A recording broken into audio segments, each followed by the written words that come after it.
মারামারির পালা। রুকানা বলে, মোহাম্মদ তুমি মারো। বিশ্বনবী বললেন, তুই মার, কারণ আমি মারলে ওই মায়ের হজম করার ক্ষমতা তোর নাই।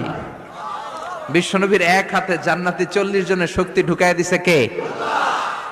তো বিশ্বনবী মাইট দিলে এটাও হজম করতে পারবে? কথা কর, পারবে না। এখন রুকানাও মারে না, বিশ্বনবীও মারে না, খেলাও শুরু হয় না। এখন রুকানা বলে, মোহাম্মদ তুমি মারো। বিশ্বনবী মারে নাই, কিন্তু বিশ্বনবী ওনার ডান হাত মোবারক, কি নরম হাত, সফটার দেন সিল্ক, সিল্কের চেয়ে নরম ছিল।